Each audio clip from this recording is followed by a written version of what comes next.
প্রিয় শিক্ষার্থী, আমার নবম দশম শ্রেণীর শিক্ষার্থী, প্রত্যেকের এই সকালের শুভ্রতার অভিবাদন জানাচ্ছি। আমার সকল শিক্ষার্থীর প্রতি এক বিশেষ নির্দেশনা থাকবে, যেটা কিনা একতা, সততা এবং নিষ্ঠা, এই তিন প্রত্যয় আমরা প্রত্যয়ী হয়ে আমরা আমাদের দৈনন্দিন কাজগুলো সামনে এগিয়ে নিয়ে যাব। এখনো পর্যন্ত সমাজে শিক্ষক এবং শিক্ষার্থীর প্রতি সমাজের প্রত্যেকটা মানুষের একটা ইতিবাচক মনোভাব টিকে আছে, আর এই ইতিবাচক মনোভাবকে ধরে রাখার জন্য আমরা এই তিনটে প্রত্যয়ের মাধ্যমে সমাজের সামনের দিনগুলোকে সম্পাদন করে থাকব। তো ধন্যবাদ।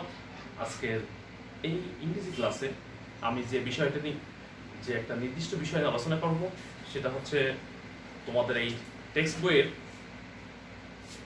বইয়ের বোর্ড কোশ্চেনে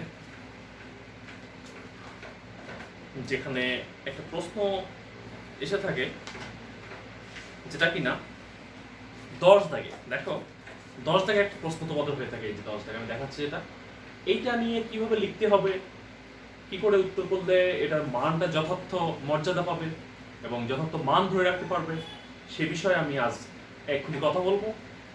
এবং সর্বোপরি আমি যেটা বলবো সেটা হচ্ছে এটা কিভাবে পরীক্ষা আসতে পারে সে নিয়ে, কিন্তু তার উপরে ভিত্তি করে আমি সবগুলো লিখেছি। দেখো এখানে প্রিয় শিক্ষার্থী, এটাকে বলা হয় একটা গ্রাফ চার্ট। আমি অলরেডি দুইটা বিষয়ের উপরে একটা চিত্র এঁকে তোমাদের দেখানোর চেষ্টা করেছি। তো সেটা pie chart, graph chart, line graph, table, mix graph, follow graph, এই ধরনের গ্রাফ তোমাদের পরীক্ষায় দেয়া হয়। তার মধ্যে সবচেয়ে বেশি যেটা বোর্ড কোশ্চেনে এসেছে বারবার বোর্ড পরীক্ষায়, সেটা হচ্ছে পাই চার্ট এবং গ্রাফ চার্ট। এই দুটাই তোমাদের পরীক্ষায় বেশিবার এসেছে এবং এই দুইটা দিয়েই তোমাদের প্রশ্ন করা হয়ে থাকে। তো আমি ঠিক সেই আঙ্গিকে একটা পাই চার্ট, এটা হচ্ছে পাই, তোমরা জানো পাই এর মান 22 এর সাথে, অর্থাৎ পাই মানে একটা বৃত্তকে বোঝায়। এই পাই চার্ট এটা হচ্ছে গ্রাফ চার্ট বা বার চার্টও বলা হয়ে থাকে। তো এইটার উপরে ভিত্তি করে তোমাকে এখানে যে তথ্য সন্নিবেশ করা থাকে, এই তথ্যর ব্যাখ্যা তোমাকে করতে হয়, লিখতে হয়। এখানে কি করতে বলা হয়, যে কি জন্য কি এই যে তথ্য দেওয়া হয়েছে সেই তথ্যটাকে তোমাকে ব্যাখ্যা করতে হয়। এইবার এটা ব্যাখ্যা করার ক্ষেত্রে এখানে বলে দেওয়া হয় তোমাকে কত ওয়ার্ড লিখতে হবে। Describe the chart in 150 words, 150টা ওয়ার্ড তোমাকে লিখতে বলা হয় কমপক্ষে, at least. There is also indication of at best, সর্বোচ্চ তুমি কত লিখতে পারবো 180 ওয়ার্ড, কিন্তু এখানে 500 ওয়ার্ড লিখে রাখলে there is no necessity for writing 500 words because you have to follow the mandate given of the question. You are ordered to write 150 word. তো সেক্ষেত্রে আমরা কিভাবে শুরু করব? তো আমি দেখো এখানে একটা পাই চার্ট আমি এঁকেছি, যেটাকে বলা হয় যে time allocation of students daily activities. এই চার্টগুলো একটা নির্দিষ্ট টপিকের উপরে হয়ে থাকে। এখানে বলেছে সময়ের ভাগ, অ্যালোকেশন। আচ্ছা, আপনি স্টুডেন্টস ডেইলি অ্যাক্টিভিটিস, একটা স্টুডেন্ট সারাদিনের মধ্যে কি করে না করে সেটাকে দেখানো হয়েছে। সে দেখেছে স্টাডি, পড়াশোনা করে 20% সমস্ত দিনের মধ্যে, অর্থাৎ 24 ঘন্টার মধ্যে কতক্ষণ, সেটাকে পার্সেন্টেজ আনা হয়েছে। আচ্ছা, রিক্রিয়েশন, বিনোদন হিসেবে সে 12% সময় ব্যয় করে, খেলা করে সেটা ওই 24 ঘন্টার 5 ভাগ। আচ্ছা, আধার অন্য কাজ করে কয় ভাগ? 8 ভাগ। এবং স্কুল এবং হাউস, অর্থাৎ স্কুলে যায় বাড়ি থাকা নিয়ে 25, অর্থাৎ সমস্ত সময় 25 ভাগ সময় এই পাশে ব্যয় করে, আর 30 ভাগ সময় সে ঘুমায় থাকে সমস্ত দিনের। এইটা এর মধ্যে এই কথা বলা হয়েছে। তুমি ঠিক একইভাবে বলতে হবে যে এই যে চার্টটি, সেটা হচ্ছে একজন স্টুডেন্টের টাইম অ্যালোকেশন নিয়ে কথা বলছে। আচ্ছা, এবার কিভাবে কথা বলতে হবে, কিভাবে বললে ভালো হবে? তবে সর্বোপরি তুমি নিজের থেকে লিখতে পারবে। আমি যেটা দেখাবো এখন এটা লিখতে হবে সেটা নয়, তুমি নিজের থেকে এটা লিখতে পারবে।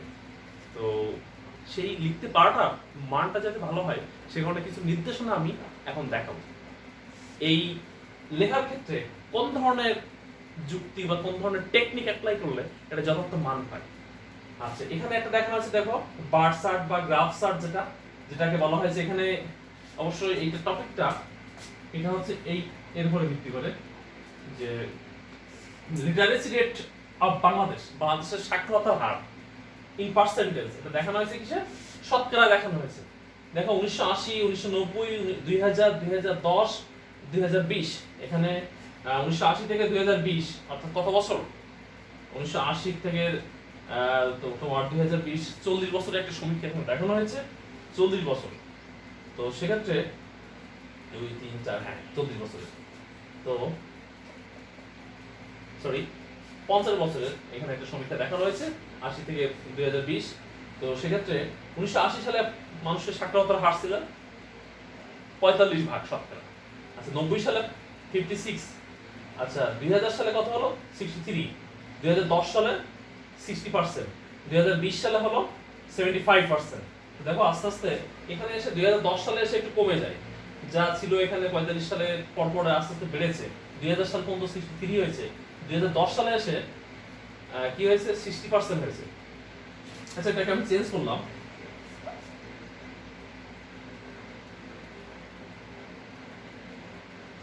আচ্ছা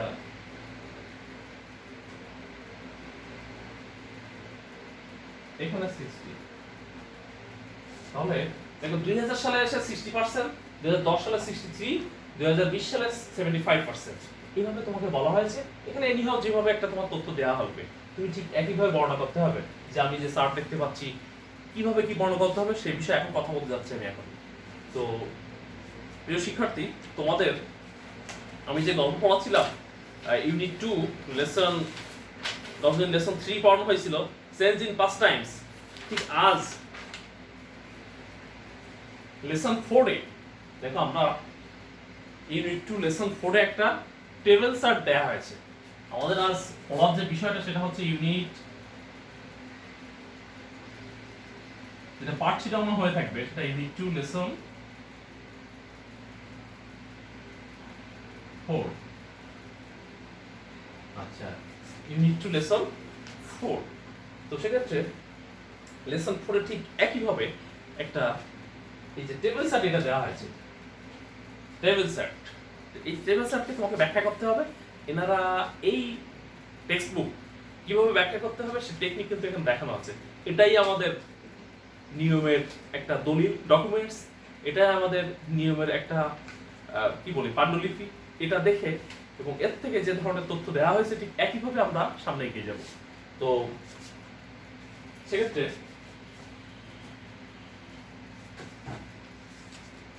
দেখো আমি এখন বর্ণনা করতে যাচ্ছি যেটা কিভাবে করতে হবে। তোমাকে প্রথমে যেটা করতে হবে, যেটাই দেওয়া থাক না কেন পরীক্ষায়, তোমাকে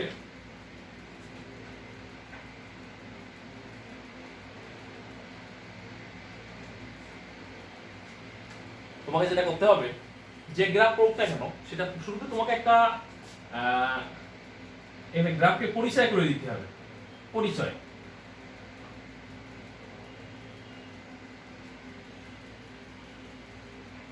গ্রাফের পরিচয় থাকবে। কেমন পরিচয়, যে এই গ্রাফটা সে পরিচয়টা কেমন বাক্যে হবে সেটা আমি পরে দেখাচ্ছি। প্রথমে থাকবে পরিচয় কোন সম্পর্কে, গ্রাফ যেটাই করুক না কেন, ডায়াগ্রাম বলো আর গ্রাফ করুক, যেটাই করুক, পাই চার্ট করুক, গ্রাফ চার্ট যেটাই করুক না কেন, তোমাকে প্রথম পরিচয়টা বলতে হবে, যেটা কি জিনিস, কি নিয়ে ব্যাখ্যা করতে বলছে, কোন বিষয়ে কথা বলতে বলছে, পরিচয়।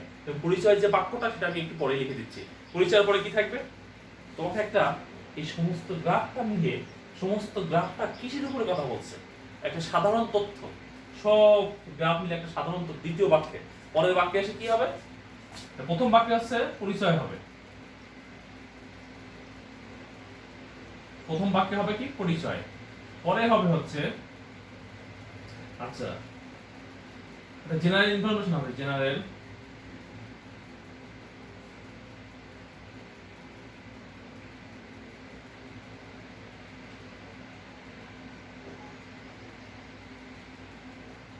দ্বিতীয় বাক্যে কি হবে জেনারেল ইনফরমেশন, অর্থাৎ এই সমস্ত চার্টটা কোন তথ্যের উপরে ভিত্তি করে, সেটা দ্বিতীয় বাক্যে তোমাকে বললে যথার্থ মানের হবে। আচ্ছা, এইবার তারপরে এসে কি করতে হবে তোমাকে? তারপরে যেটা করতে হবে, বর্ণনা করতে হবে। এবার ন্যারেশন মানে তোমরা বলো, যেটা জানো, ন্যারেশন মানে বর্ণনা বলতো, বা ডেসক্রিপশন বলতে পারো। Description, narration based on the chart, এটা হবে কিসের উপরে ভিত্তি করে? বেসড অন দা চার্টের উপরে ভিত্তি করে তোমাকে এটা বর্ণনা করতে হবে। এটা বর্ণনা, এই যে বর্ণনাটা শুরু হবে এবার, যে এখানে 30% কি করে থাকে, যে এই দিনের মধ্যে সবচেয়ে বেশি কোনটা? 30%। দিনের 30 ভাগ সময় সে ঘুমায় থাকে। আচ্ছা, তারপরে কোনটা আছে? 25 ভাগ। 25 ভাগ সময় কি করে থাকে? স্কুল এবং হাউজিং, স্কুলিং এন্ড হাউজিং এর পাশে সে ব্যয় করে থাকে। হি spends his 25% time of the day through কি স্কুলিং এন্ড হাউজিং। স্কুলিং এবং হাউজিং এর মধ্যে দিয়ে একটা দিনের 25 ভাগ সময় সে ব্যয় করে। এ ধরনের বাক্য তুমি লিখবা সেখানে। আর এই বাক্যগুলো সম্পূর্ণ নিজের মেথড থেকে, এটা এক ধরনের কিন্তু ট্রান্সলেশন, বাক্য রচনা। she spends 30% time of a day in 30% কি করে? in sleeping, ঘুমের মধ্যে দিয়ে। আচ্ছা যাই হোক, তাহলে এই মূলত এই যে বর্ণনাটা, এই চার্টকে ব্যাখ্যা করা। এখানে এই যে 1980 সালে আমাদের শিক্ষার হার ছিল 45%। we see in 1980 the literacy rate of our country was 45%। এই যে ব্যাখ্যা, এটাই কি বলা হয় ন্যারেশন। আচ্ছা, এবার তারপর তোমায় করতে হবে কি? আচ্ছা, একটা কনক্লুশন থাকবে। কনক্লুশন এন্ড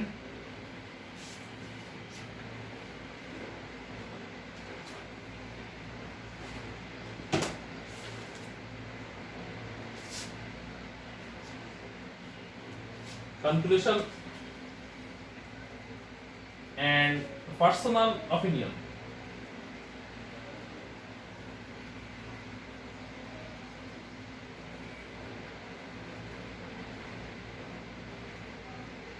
এখানে থাকবে কি শেষে হচ্ছে ব্যক্তিগত, পার্সোনাল অপিনিয়ন। সেটাকে কি বলা যেতে পারবে? তুমি সেটা কনক্লুশনে ধরতে পারো, যেটাকে তুমি কি বলতে পারো, যে পার্সোনাল অপিনিয়ন শেষে। এটা কেমন আমি বলছি এখন,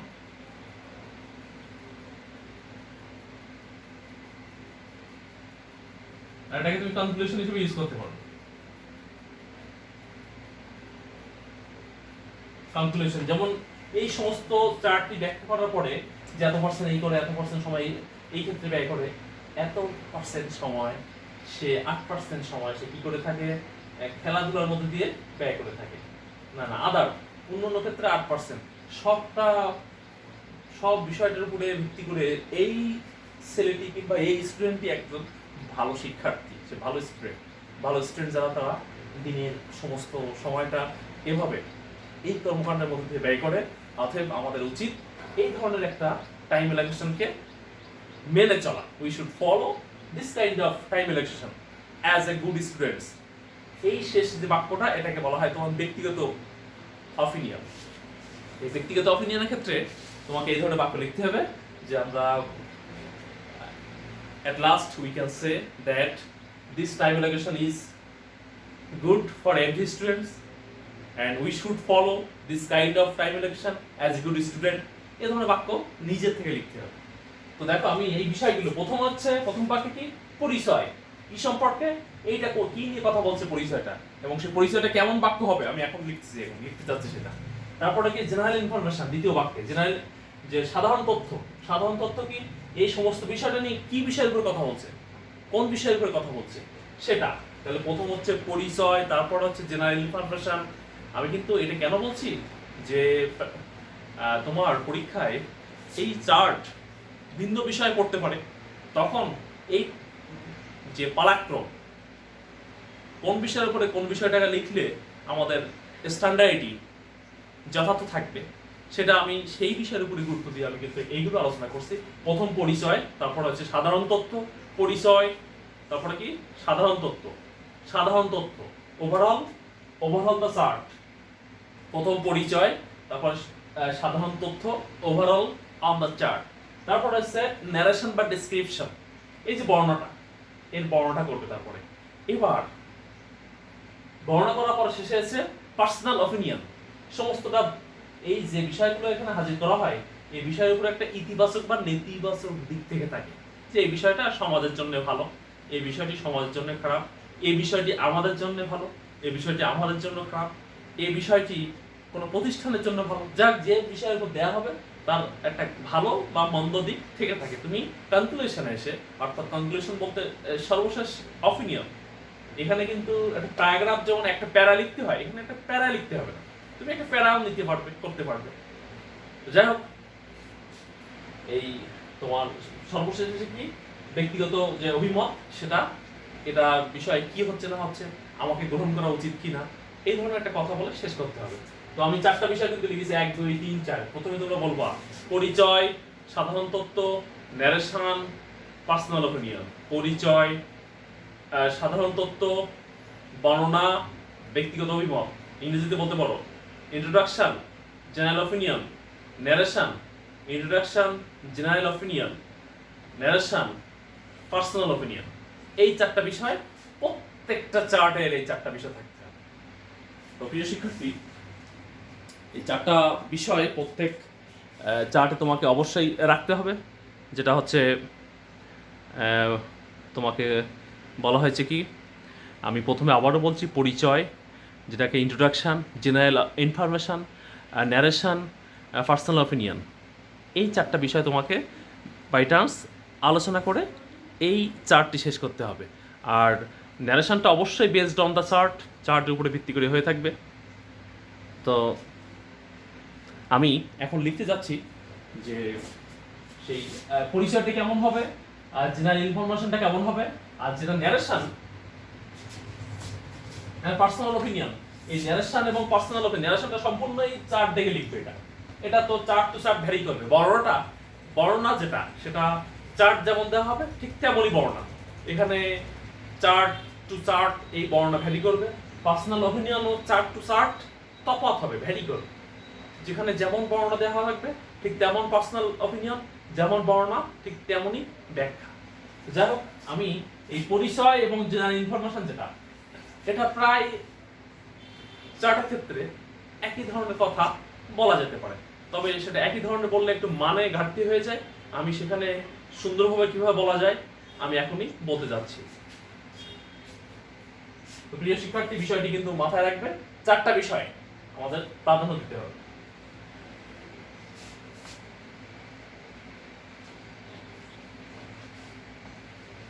আমরা কি নিয়ে আলোচনা করছি? পাই চার্ট অথবা গ্রাফ চার্ট। দেখো, পরিচয় হিসেবে আমরা প্রথম বাক্য কি বলতে পারি? পরিচয় হিসেবে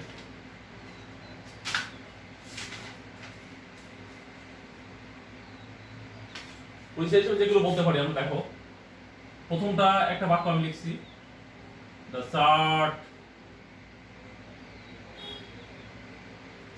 shows a comparative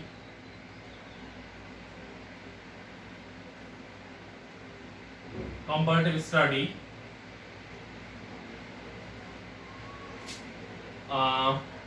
অন লিখে যে বিষয়টা থাকবে, ওখানে লেখা ছিল, আমি একটা বিষয় লিখছিলাম on time allocation of students daily activities. যে বিষয়টা ছিল on time allocation of students daily activities, একটু আগে এখানে যেটা লেখা ছিল। অথবা এখানে ছিল study on the chart shows a comparative study on literacy rate of Bangladesh in percentage. Literacy rate in Bangladesh, literacy rate of Bangladesh in percentage, যে বিষয়টা ওখানে দেওয়া থাকবে সেই বিষয়টা সাবজেক্ট এখানে লিখবে।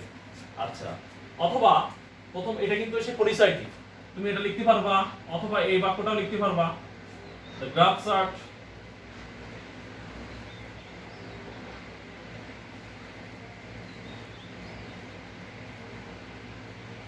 এখানে গ্রাফ বা পাই যেটা হোক না কেন, provides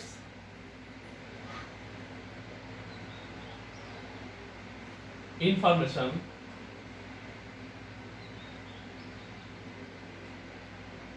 আচ্ছা এটা লিখতে পারবা provides information in the অনুসন্ধান লিখে on লিখে এই বিষয়টা লিখতে পারবা অথবা the chart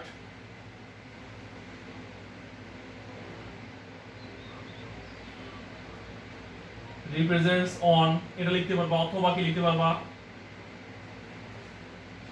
the chart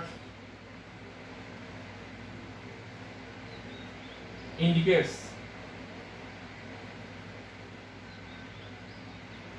on বলতে পারবা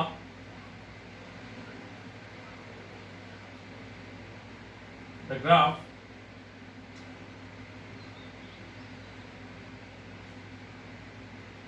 narrates লিখে এখানে অন লিখে যে বিষয়টা এখানে অন হবে টু হবে সেক্ষেত্রে ওই প্যাসেজটি যেখানে যে তোমার প্রশ্নে থাকবে যে প্রশ্নের উপরে যে বিষয়টি সাবজেক্ট সংযোজন থাকবে প্রশ্নের যে সাবজেক্ট সংযোজন থাকবে ওর উপরে ভিত্তি করে প্রিপজিশনটা আসবে তোমরা বুঝতে পারবে এটা আমি দেখাবো তোমাদের দ্য গ্রাফ ন্যারেটস অন অথবা এগুলো কিন্তু যে কোনো একটা বাক্য তুমি এখানে দিতে পারবে যে কোনো বাক্য যেহেতু এক বাক্য প্রত্যেকে লিখলে মানটি ভালো থাকে না এজন্য আমি কয়েকটি বাক্য এখানে লিখেছি the graph is about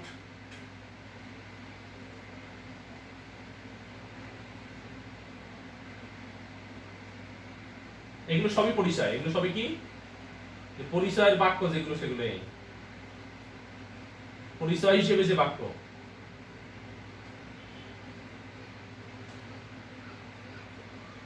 পরিচয় হিসেবে বাক্য একটা লিখতে পারবে যে কোনো একটা পরিচয় হিসেবে বাক্য যে কোনো একটা 1 2 3 4 5 6টা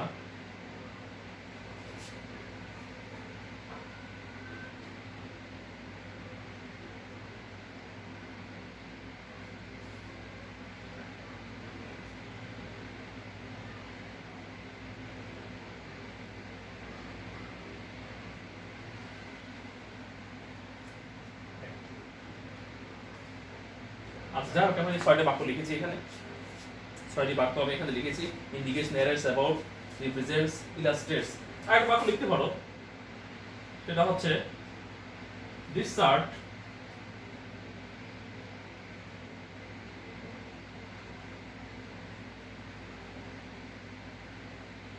ইলাস্ট্রেটস এগুলো পরিচয় হিসেবে সব বাক্য লিখতে পারবে এগুলো তোমরা এবার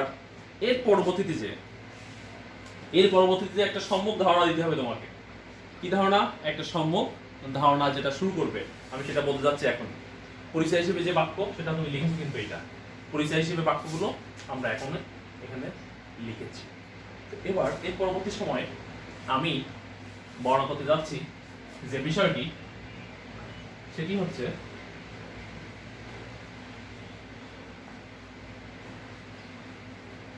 আর এটা আলোচনা করা হয়েছে কোথায় ইউনিট 2 লেসন 4 এ ইউনিট 2 লেসন 4 আমরা সেটা নিয়ে কথা বলছি দেখো তুমি পরবর্তীতে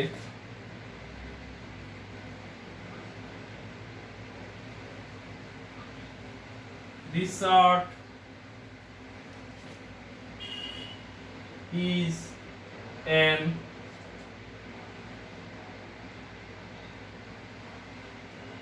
ordinary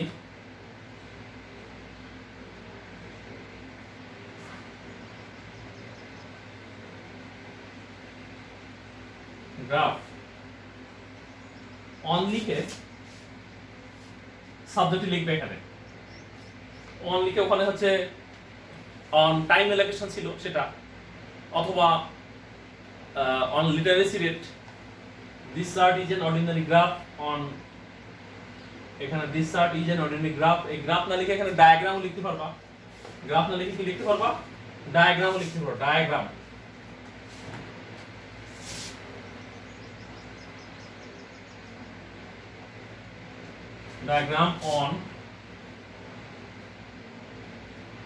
on লিখে যে বিষয়টি সেই বিষয়টির মূলটা কিন্তু পুরো বিষয়টি নয় যেমন literacy rate of Bangladesh in percentage তাহলে এখানে কি লিখবা on literacy rate literacy rate.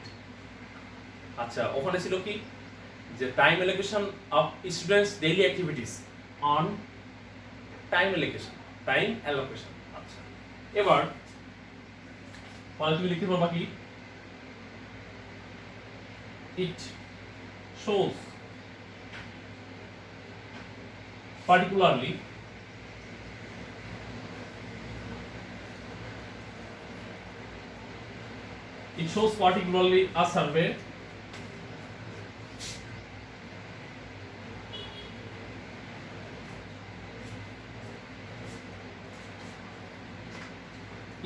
particularly a survey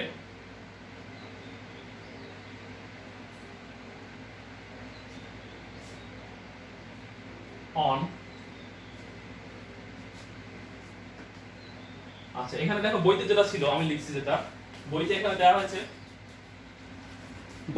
দেখো ইউনিট 4 এ দেওয়া হয়েছে যে টিয়া and Anusha decides to make a survey on students pastimes, এর উপরে একটা সার্ভে জরিপ in their class। তাহলে এখানে আমি লিখলাম এই বই অনুযায়ী, টেক্সট অনুযায়ী লিখলাম a survey on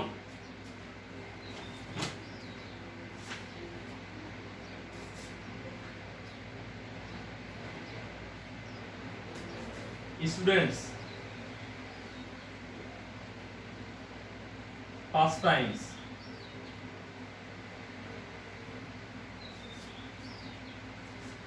in their class।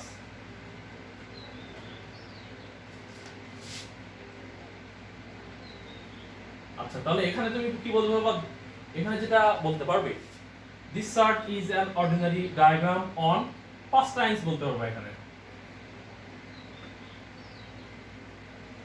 pastimes বলতে পারবে।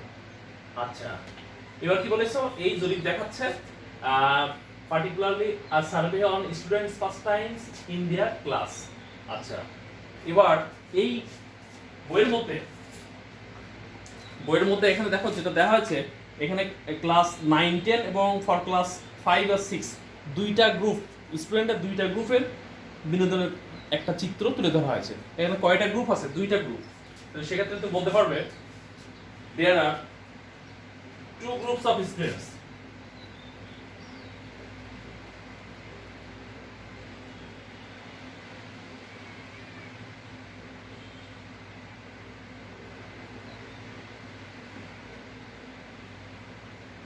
there are two group of students। ঠিক একই ক্ষেত্রে এখানে যদি থাকতো বার্সার্ট 1980 থেকে 2020 পর্যন্ত, তাহলে কয়টা বছর ওখানে?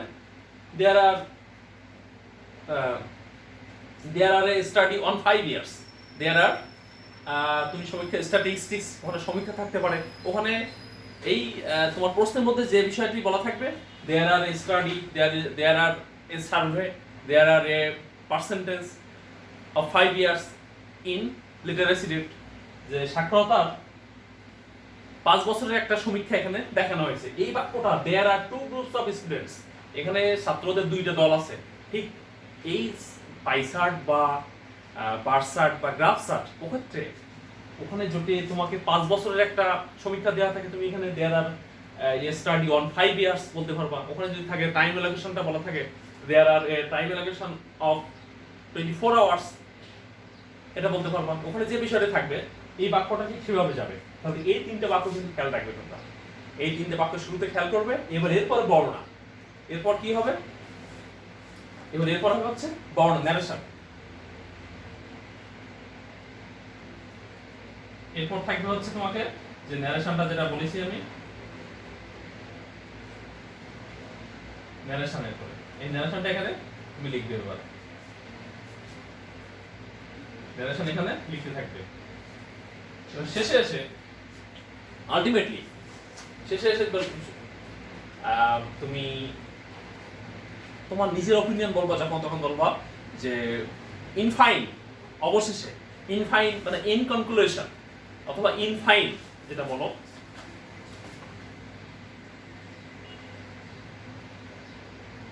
ইন ফাইন অথবা ইন কনক্লুশন অথবা তুমি এখানে নিজের মতো লিখতে পারবা যে শেষে তোমরা কি বুঝতেছো, এই অ্যালোকেশনটা এখানে যে বিনোদনের যে চিত্র দেখানো হয়েছে এটা কেমন, এটা স্টুডেন্টের ক্ষেত্রে কেমন, সেক্ষেত্রে এইটা আগে পড়তে হবে। তোমাদের কাজ হচ্ছে আজকে এটা পড়া, সুন্দর করে পড়া, এবং এটা বর্ণনাটা এখান থেকে যে নিয়ম বলা হয়েছে, এখানে যে নিয়ম, এখানে শুরুতে কিন্তু একটা বলা আছে, একটা কথা বলা আছে কিন্তু শুরুতে দেখো, hello everyone, my name is Tia, my friend Anusha and I are going to do a presentation on pastimes habits of class 9 and 10 students in our school. There are 120 students, 60 in class 9 and 60 in class 10. এই সমস্ত কোনো বর্ণনার দরকার নেই এখানে। এগুলো কিন্তু ওরা গিয়েছিল এক ক্লাসে, সেখানে ক্লাসের স্টুডেন্টের সংখ্যা কেমন কি সেসব বলা হয়েছে, এখানে এগুলো কোনো প্রয়োজন নেই। তোমরা যখন দেয়া থাকবে তখন হচ্ছে ডিরেক্ট শুরুতে এই বাক্যগুলো লিখবে, এই বাক্যগুলো লিখে তারপর বর্ণনা চলে আসবে। শুরুতে এই বাক্যগুলো এখান থেকে পর্যন্ত দেখাতে হবে না। এই যে the classes have gender equality, each class has 30 male and 30 female students. The survey shows, মূলত the survey shows থেকে শুরু, the survey shows এখান থেকে। তো প্রিয় শিক্ষার্থী, আমি আশা করব আগামী দিন এই প্যাসেজ সুন্দর করে পড়বে, এটা সুন্দর করে পড়বে, এবং আমার যে নির্দেশনা যেটা দিয়েছি আমি, যে গ্রাফ চার্ট এবং পাই চার্ট লেখার ক্ষেত্রে শুরুতে কিভাবে শুরু করতে হবে, এগুলো শুরু করার মধ্য দিয়ে এই যে তোমরা এখানে বলেছি, এবার শুরু করে বর্ণনা লিখবে। বর্ণনা লেখার পরে এই কনক্লুশনে এসে এই বিষয়টি কেমন, এটা স্টুডেন্টের পক্ষে যাচ্ছে না বিপক্ষে যাচ্ছে, এইভাবে টাইম এই যে এখানে যে মূলত এটা এক পড়ো আছে, এটা পড়ার পরে সামনের দিন আমি একটা নতুন অ্যাক্ট কাজ তোমাদের দিয়ে থাকবো এইচডব্লিউ। তো ধন্যবাদ, ভালো থাকবে সবাই। এই 4টা বিষয়কে খেয়াল রাখবে, প্রথম কি, তারপরে কি, তারপরে কি, 4টা বিষয় আমি বলেছি, 4টা বিষয় স্থান পাবে তোমার এই বর্ণনার মধ্যে। বর্ণনা বলতে প্রথম পরিচয়, তারপর হচ্ছে পরিচয় পড়ার পরে কি সম্মুখ একটা ইনফরমেশন তথ্য, তারপর হচ্ছে ন্যারেশন বা ডিসক্রিপশন, পরে পার্সোনাল অপিনিয়ন। তো ধন্যবাদ, আমি আশা করব এই তথ্যগুলো সঠিকভাবে নিজের মধ্যে সন্নিবেশ করাবে এবং এই বিষয়টি নিজের উপলব্ধিতে আনবে। ভালো থাকবে সবাই, আল্লাহ হাফেজ।